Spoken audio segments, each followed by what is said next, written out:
What has happened in the past has been identified and torn apart by me and has been fixed, has been dealt with.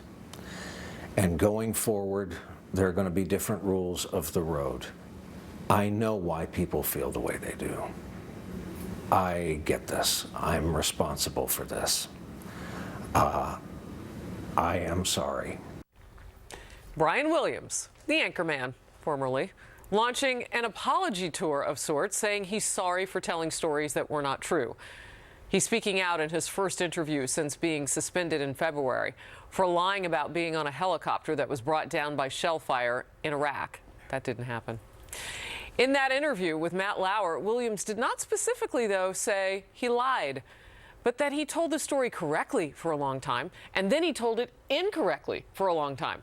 He blames it all on his ego.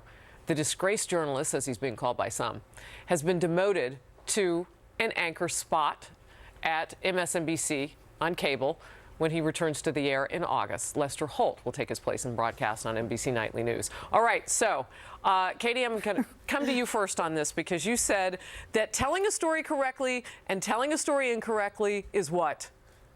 Different than what he did. He didn't tell something incorrectly. I mean, we all as journalists have gotten facts incorrect at some point, and we make mistakes. Brian Williams made mistakes. There's a difference between making up entire stories, including one about the helicopter where he stole the valor of military men and women by making up that story, and getting it incorrect and getting something incorrect.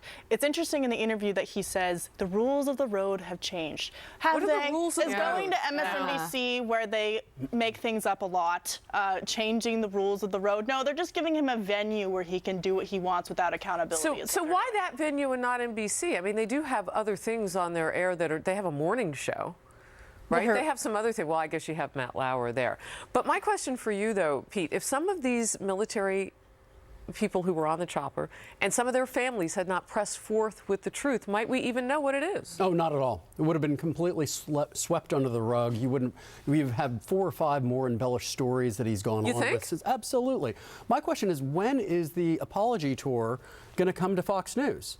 When is Brian Williams going to sit on this couch? When's he going to go visit with Megyn Kelly and get out of the confines of NBC and MSNBC? Interesting. That would be really interesting, although I'm not sure. I thought that interview was so uncomfortable. I mean, I don't know. I don't want to watch him sitting there. But I do think it's going to be very interesting to watch going forward, because he is a charming guy. So can he get out there, get back on the air, and re-charm everyone and rehabilitate himself? He might be able to. Do we need him to? Is the world missing Brian Williams? Listen, when I want news, I watch Harris Faulkner. Okay, and I didn't even pay him. So here's a question: is Brian Williams, was he too big to fire?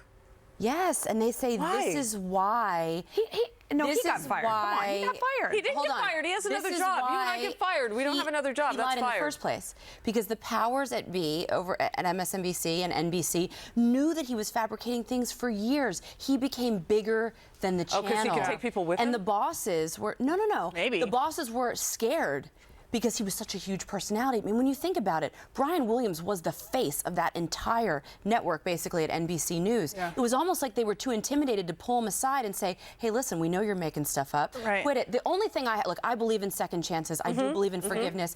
As Katie said, we all make mistakes. I just didn't like that he didn't apologize. I'm willing to forgive if he said he's sorry. He just didn't admit he lied. Really asking for that kind of forgiveness. This is genius. It could be just what MSNBC needs. Well, that's what I mean.